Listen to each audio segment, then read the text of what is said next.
Hello everyone. Welcome back. I'm Bumi, and today we are watching Simulated Reality by Lemmino. And yeah, just based on the title alone, we're probably gonna heavily talk about the simulation theory. For those of you who don't know, it's basically the theory that computers are gonna get so advanced that when you're, let's say, for most common use cases, it's gonna be video games. You can't really tell whether it's a live action video game or it's gonna be just like a normal video game, but the graphics are gonna be so realistic that you can't really tell the difference. The same applies to our reality now. Who's to say that we're not just some simulation by a very advanced computers that's advanced enough to simulate consciousness? So, in a nutshell, that's basically what the theory is. With Unreal Engine 5, I think it's almost done. If you haven't seen those, I highly recommend you check out the Unreal Engine 5 demos. I just saw a couple of minutes ago that there was one for The Matrix. That's probably the best like movie to demonstrate how good Unreal Engine 5 is. If you get the callback there or the reference, but yeah, if you've seen it, then you probably already can tell that it's becoming so realistic. You can still tell that it is a video game or it is by like a computer, but imagine what Unreal Engine 10 is gonna be like in the future. You can't probably distinguish it. No matter how hard you convince yourself, you can probably never tell anymore. And that's the dangerous part, right? With deepfake technology getting better and better, you swap that out with such a good graphics engine. Man, dystopian future is probably the best future we're gonna get.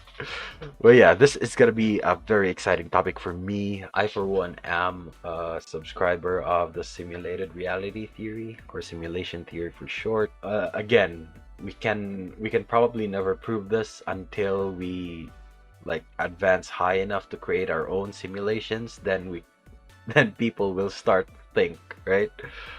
Well, yeah, this is gonna be interesting for sure, but let's just go ahead and check this out. So remember, if you like my reactions, don't forget to leave a like, let me know your thoughts on the video down in the comment section below, and consider subscribing. Also, don't forget to leave your suggestions on what I should check on next. That being said, let's go ahead and watch the video.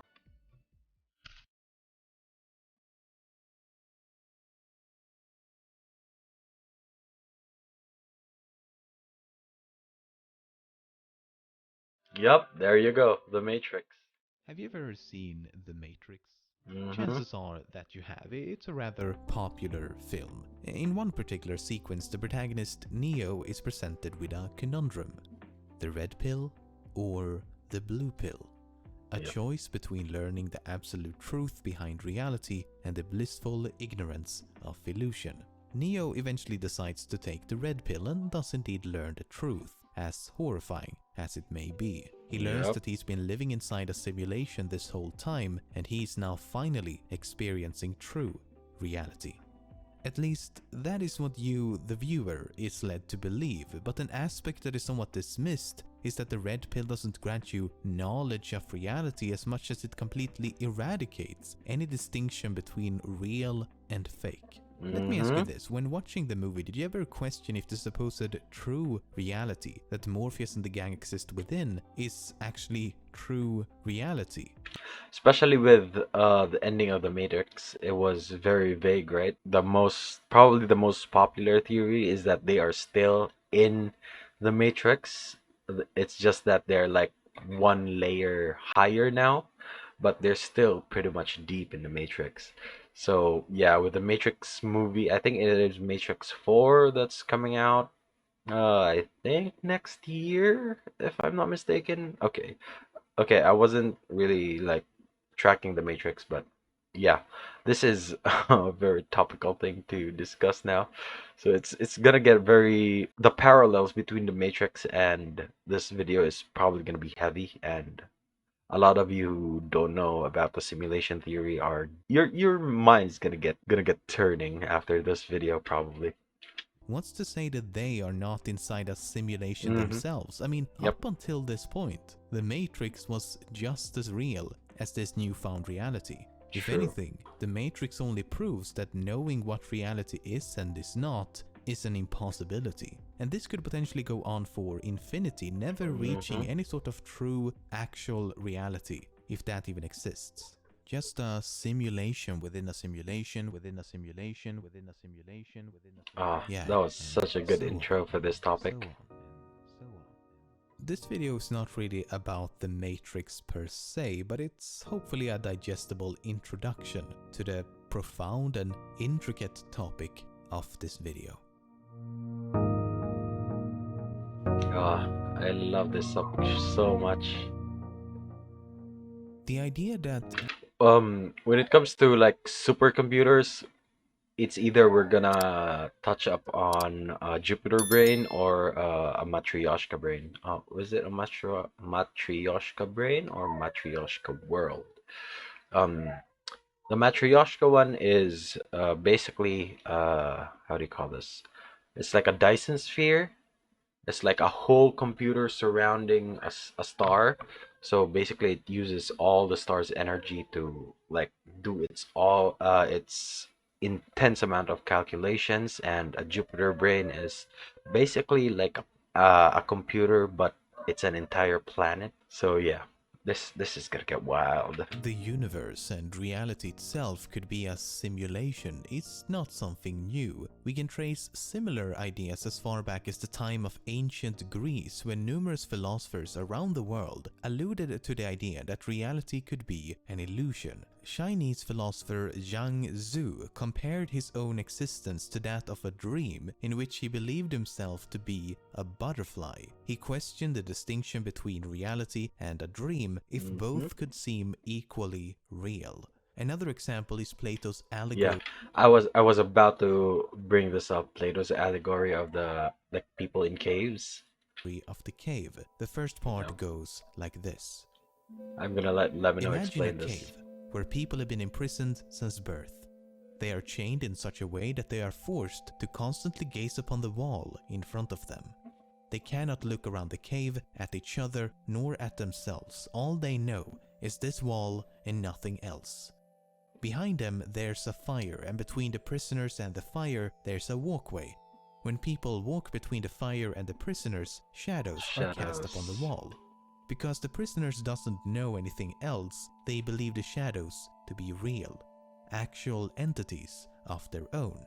And when a passerby is talking, the prisoners believe it to be coming from the shadows themselves. They have no idea that the shadows on the wall are merely lesser copies of reality, and falsely assume that this partial reality that they can perceive Hmm. is the complete truth. There are many interpretations of this allegory which can be It's like um it's like how you imagine beings from another dimension, right? So imagine if the ones in the cave are us in our three-dimensional world. You can imagine the beings walking on the walkway to be like fourth-dimensional beings, where as far as we know, we can only see a shadow, and most of the time we don't even see them at all. That's I just applied to a came up vast with that one. range of topics. It can be interpreted as a way of understanding the importance of knowledge and how it shapes reality, or it could be an analogy for human ignorance and our unwillingness to seek truth and wisdom. It could also be read like this. Just like the shadows in this cave, could our perceived reality be a Hmm. shadow of Yeah, something else? yeah, basically. In physics and cosmology, there's now a subfield called digital physics, which is a collection of theoretical perspectives based on the premise that the universe is describable by information and as such is computable. And some Hmm. of these physicists around the world are actually trying to find out if our universe could be a simulation. commonly Yep. referred to as the simulation hypothesis. This is done by, in various ways, comparing the real world against our own technology. If certain similarities are found, conclusions can be drawn. One such study, titled Constraints on the Universe as a Numerical Simulation, concludes that it is possible. A really simple analogy is to think of the pixels on your screen that make up this video right now. When I move this red dot across the screen, we perceive it as a smooth, sliding action. But we know for a fact that this is an illusion caused by the limitations of our sight. Nothing is really moving, it's just bits of information being modified in such a way that, from our perspective, it's perceived as motion. If we zoom in and slow down, we Turning notice on and that the off. red dot isn't sliding as much as it snaps to each individual pixel. And this is essentially what they have observed, that the universe has a finite resolution, or an underlying lattice, as they call it. This could mean that the universe and reality is not made out of energy or matter, but is instead made out of quantized bits of information that, from our perspective, is perceived as energy and matter. Another way to imagine a computational universe is using what's known as a cellular automaton. A cellular automaton consists of a grid of cells. In this case, each cell can either be populated or unpopulated. We then need to specify a set of instructions so that the state of each cell evolves over time based on the state of neighboring cells. It may sound complicated, but it really isn't. Let's start with something simple. For example, we could say that each unpopulated cell will become populated if a populated neighbor is found to the left. We then populate a single cell and execute the program. What happens is that for each increment of time, a new cell is populated to the right of every populated cell. So in this case, it just continues to the right forever. By the way, I'm sorry if you see me like grabbing something in midair. I'm seeing one lone mosquito hovering around in my area. Not very interesting. Let's make it a bit more complicated by using the instructions of a popular cellular automaton known as the game of life. These are the rules. Number 1. Each populated cell with either one or no neighbors becomes unpopulated. Number 2. Each populated cell with 4 or more neighbors also becomes unpopulated. Number 3. Each populated cell with 2 or 3 neighbors remains populated. Number 4. Each unpopulated cell with 3 populated neighbors becomes populated. We populate as many cells as we'd like and then press play. The resulting behavior is actually quite remarkable. I mean, it's not GTA 5 or anything, but still. What's remarkable is that these 4 simple instructions can over time produce incredible complexity. Cells can live, die, or multiply and create a sea of seemingly... These groups right here, here, and here are just in a loop now. chaotic randomness. Some configurations stop immediately, while others seem to continue forever, and there is no guaranteed way of telling if any specific configuration is eventually going to stop or continue indefinitely. If we zoom out as the model continues to expand, increasingly complex patterns begins to emerge. But not only patterns, over time even the behavior changes. The interactions between individual cells is overshadowed by the behavior between entire blocks of cells. And this is the idea, that the universe began as something incredibly simplistic, like a grid of cells governed by a few simple instructions. But given enough time, it evolved into something incredibly complex. It's only natural for us to assume that the complexity of the universe must be very complicated. The world can often seem very confusing, random, unpredictable, and even unexplainable. What the game of life quite elegantly illustrates is that complexity can actually be the result of simplicity. Now, the extent of the illusion. Ooh, interesting. But yeah, how do you call this? If you're wondering how, if you're wondering that it would take so much computing power to generate everything and all the consciousness and stuff, you have to think as well that it doesn't have to be everything. Just like in a game, you only need to generate what what you can perceive. So everything behind me could be empty, but of course you're looking at me and what's behind me, you can see that. But what you can't see is what's behind my webcam here. I can see that because I'm looking at it. If that's very confusing, think of it this way. You don't have to simulate everyone. You just need to simulate the perception of one being. Let's say, for example, for me, right? Let's say I'm the subject of this simulation. Everyone else around the world doesn't need to exist. They only need to exist, like for say, like say something like what about other YouTubers? They keep making content. Well, I don't see all YouTubers, right? I only see certain YouTubers, and you only need to simulate those that I can potentially see, unless if I go search for them, right? So let's say, for example, I don't know who's a popular one. Okay, how about this? Let's say Blind Wave. Blind Wave isn't real. They only need to be real when I go search for a Blind Wave video, then they become real. They don't need to simulate like their entire backstory. And while I'm watching their video, they could talk about their life, and that's when they they were simulated then. You don't need like Blind Wave to have lived that life. You can just they can just say that, oh, this is my backstory, and that was made right then and there. But yeah, that was a long tangent. But that's another way to look at it, I guess. I love this If topic so you much. and I and everything around us is the result of computable information, it stands to reason that that information can be modified and manipulated to an endless extent. Also, hopefully, he's gonna touch up on that perspective because the way I explained it was definitely confusing. We would be nothing more than puppets in a theater. Maybe the simulation began seconds ago and we only think it's been 13.9 billion years Yeah, because that information was artificially included upon its creation. Maybe yeah, that's the point that I was trying to do.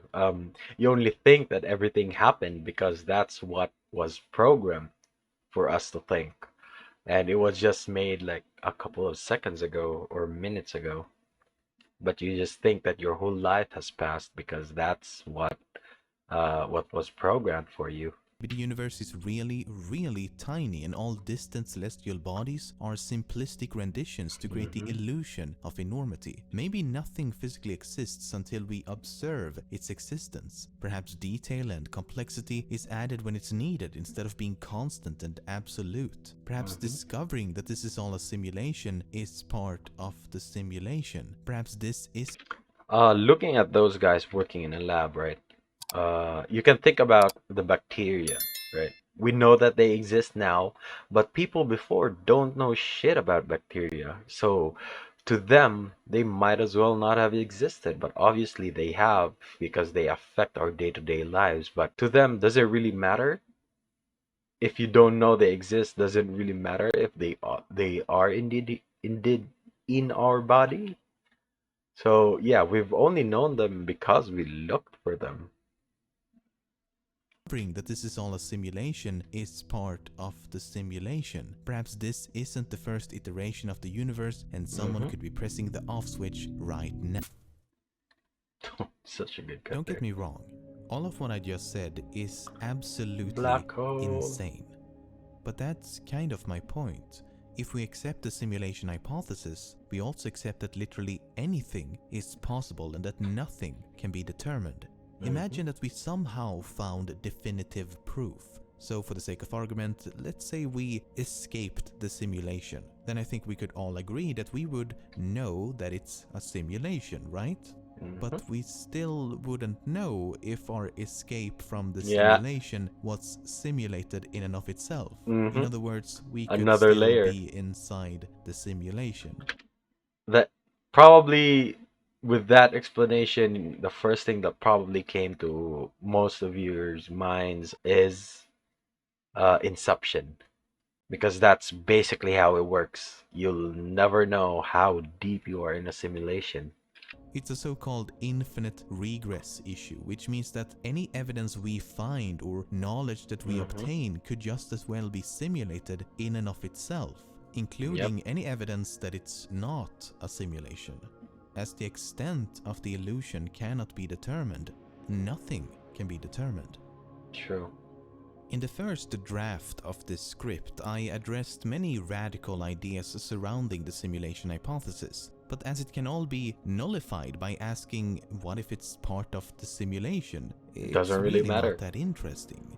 Yeah. There's little, if any, scientific value here. It's mostly philosophical and metaphysical, and it's all very analogous to the limited reality of the prisoners in the cave. Yep. So let's change our perspective. Instead of assuming the position of the prisoners in the cave, could we be the ones who ignite the fire to cast shadows upon the wall? Now, creating reality. If you're a gamer, the first thing that probably came to mind is Sims. If you imagine that, let's say with graphics and AI from, let's say, 1,000 years from now, to them that is their world, and to us it's just a game. It could be the same with us.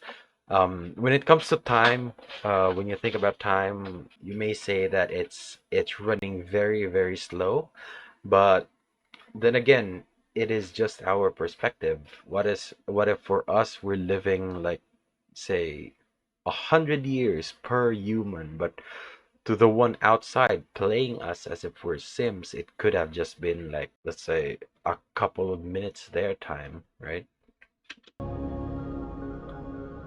A big reason why ideas related to simulating reality has become so popular in mainstream media like movies and video games is that on the surface it seems very plausible. If we look at what we could do just a few decades ago and compare it to modern technology, it's easy to imagine a future wherein technology has advanced far enough that it's indistinguishable from reality itself.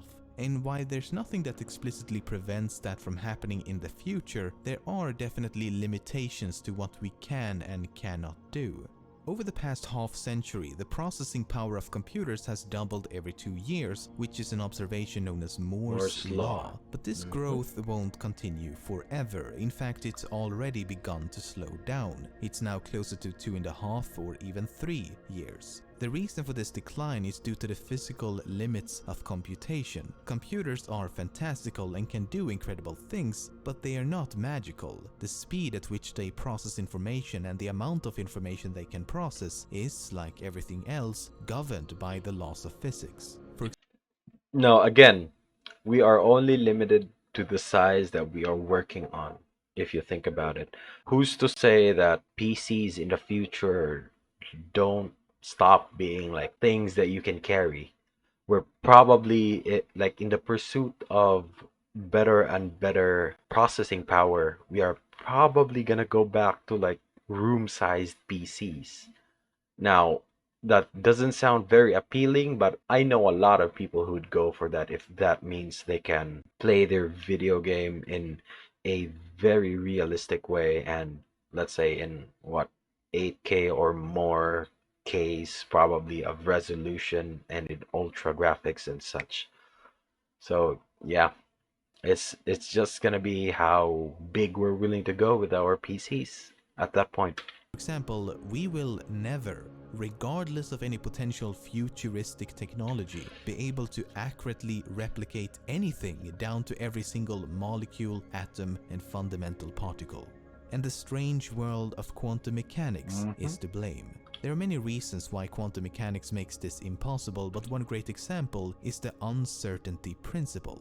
It states that the more precisely the position of a particle is determined, the less precisely the momentum of that particle can be determined, and vice versa. You can think of this as a balancing board. We force the left side down to increase precision in measuring the position of the particle, but in doing so, the right side has to go up, and thus we lose precision in measuring the momentum of the particle. To be certain about both properties at the same time would require us to break the board, or in this case, break the laws of physics. The uncertain and probabilistic nature of the universe makes exact replication an impossibility. So let's forget about any notion of exact replication. It just isn't, dare I say, realistic. What we can do instead is mimic reality by approximation. Take a look at this. This is the Illustrious Simulation of the Project, a universe. giant cosmological simulation with the aim of studying the formation and evolution of galaxies. It's an ongoing project in which scientists use the most precise data and calculations currently available to create the most precise model of the universe possible. At its highest resolution, it had a volume of 106.5 cubic megaparsecs. Took several months to complete on a supercomputer with 8,192 cores, used 25 terabytes of RAM at its peak, and had a particle Damn, count that's a of lot of over RAM. 18 billion. Of course, it's only realistic to a certain extent and from a very narrow perspective. The simulation is detailed enough that they can actually zoom in on individual galaxies, but it's not detailed enough to simulate the birth of each individual star or Not planet, yet. and certainly not the astronomical numbers of individual molecules and atoms and so on. Instead, they yet. have to approximate how a galaxy behaves as a whole without actually simulating all of its individual parts and properties. And once the simulation arrived at present day, the result was strikingly similar to what we observe in the universe. And by constantly tweaking these approximations, increasingly realistic results can be achieved, never quite reaching true realism, but hopefully realistic enough. This is all well and good for all scientific endeavors, things like astrophysics, particle physics, meteorology, fluid mechanics, medicine, evolutionary biology, and the list goes on and on. But what about creating a simulation for entertainment purposes? If you think about it, VR as well. Once VR technology, I have a Oculus Rift myself, so I kind of know the experience of it. So yeah, once VR tech gets high enough to match like the resolutions and graphics we're getting in like in a desktop PC, people are never gonna tell what's real or not, just based on the games.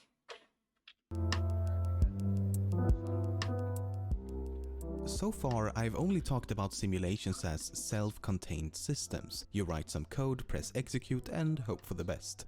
But wouldn't it be far more interesting to create simulations that we can not only interact with, but also experience to the point of Witcher. complete This immersion? is Witcher 3, the Software Nilfgaardian like camp. video games are great examples of interactive simulations, and hardware like the Oculus Yeah, Rift and there the you go. HTC Vive are some of the most immersive technologies available to the public. Yes, Well, they will be indeed. soon at least. Of course, It's these are already only released. aimed at stimulating the audio-visual senses. What about everything else, like touch, for example? Well, there's full-body suits like the Tesla suit, vests like the Core FX, and gloves like the Hands Omni. These will give the illusion of actually holding virtual objects, getting hit by bullets, and possibly even give the sensation of temperature. Then there's also entire systems built to create a virtual experience, usually designed according to a specific game or game type. There's driving and racing simulators, flight simulators, railway simulators, etc. If you want to navigate inside a virtual environment, One of my personal favorites when it comes to simulator games is Truck Simulator. Whether it be, I think it was European Truck Simulator I first played, but now I'm currently playing American Truck Simulator. It's very soothing for the soul.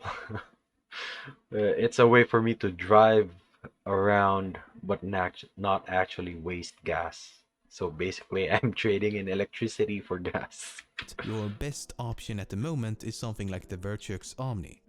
All of these technologies are fantastic, but they are not ideal. They are only the beginning of the virtual reality revolution that likely waits ahead. They are the monochromatic TVs before color, because the limitations of these devices stems from their implementation. You're always going to be aware that you're wearing a head-mounted display or that Yep. you're strapped into a locomotion platform.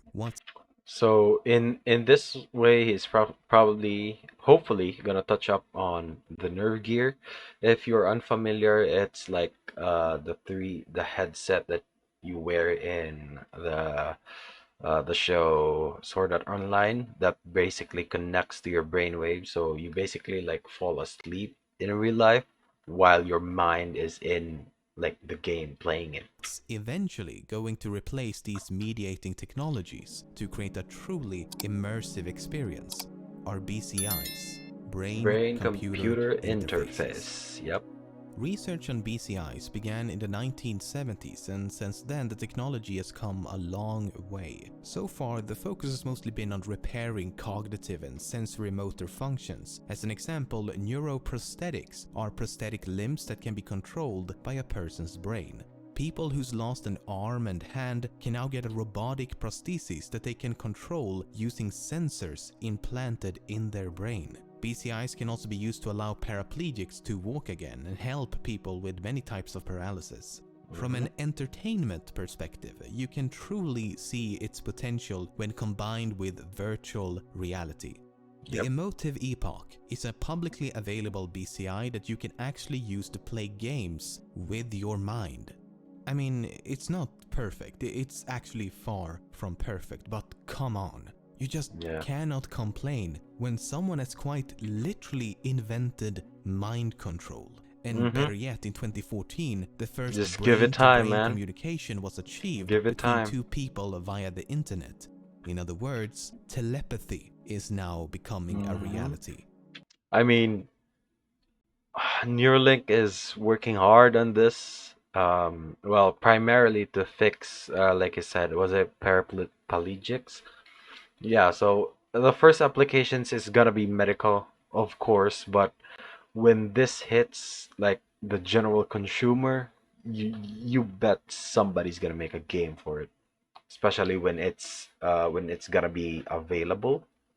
Ooh, can't wait for that. But we're still missing a crucial aspect. That is CBI technology, a Computer brain computer-brain interface. interface. And this is a significantly more difficult obstacle to overcome. In a typical brain-to-computer interface, a device receives information from the brain and tries to interpret what that information means. The worst that could happen is that the computer gets it wrong. In a computer-to-brain interface, the brain receives information from a Mm-hmm. device, and the worst that could happen is that you actually damage the brain of the Yep. user. In Gonna 2002, a die. blind man had a device implanted onto the visual cortex of his brain, which was in turn connected to a camera. This allowed him to partially regain his vision. The camera sent its signals to the visual cortex of his brain, and his brain interpreted these signals as if they actually came from his eyes. Another example of a CBI was used on monkeys. A monkey would control a virtual arm to touch one of several visually identical objects. When the virtual arm touched one of the objects, a signal would be sent back to the brain of the monkey to stimulate the sensation of touch, describing the fine texture of an object that didn't actually exist. But there's definitely a greater risk at play here, and it's gonna take a while until we perfect such Yep. technology. But once we've unlocked the mysteries of the brain, the possibilities will be virtually endless. I mean, it's good that we're talking about the brain, right? Because as far as we know, the brain is basically the king of calculations at the moment. Now, of course, you have supercomputers, right? But those are like very how do you call this? Specialized when it comes to their processing power. But the brain literally processes a lot of stimuli inputs from all over you, and it can process it really, really fast. And that's just for the average person.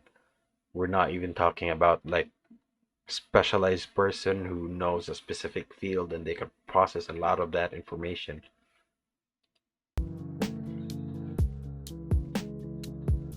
If this technology continues to advance and is able to entirely escape the realm of science fiction, The world as we know it and the future we often imagine will dramatically change. When we try to imagine the distant future, we often think of humanity as these grand explorers of the universe. It's often just assumed that we will continue to expand outwards far beyond the Earth and the solar system.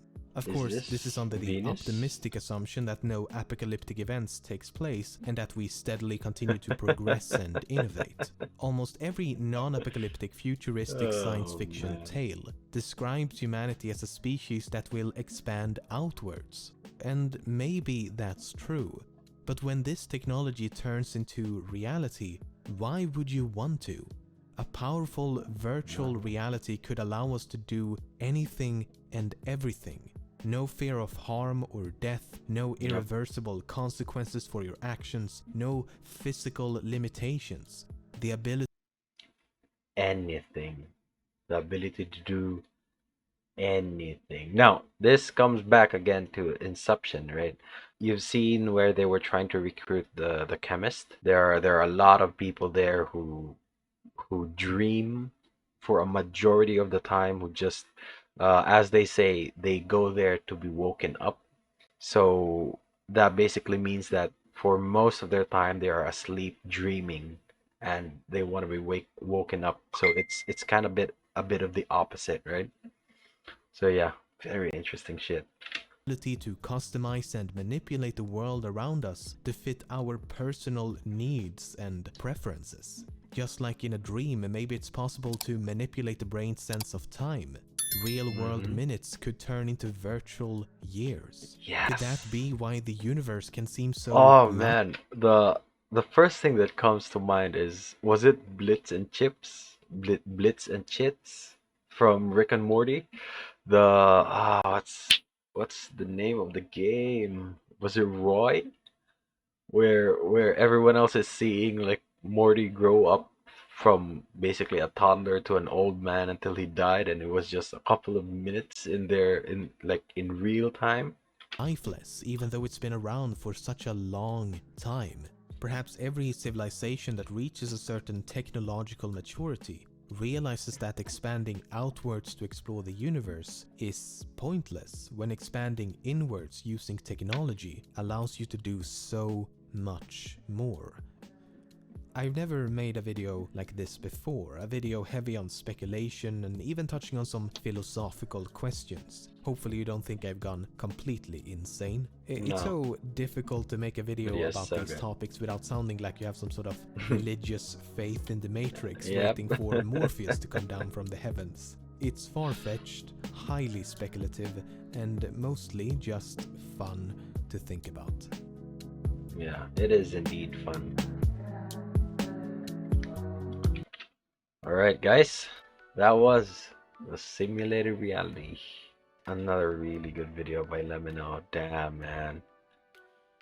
Yeah, I mean, you're watching me through YouTube. Can you 100% say that I'm not fake? I'm not just some edited construct by another person who is pretending to be me? Um,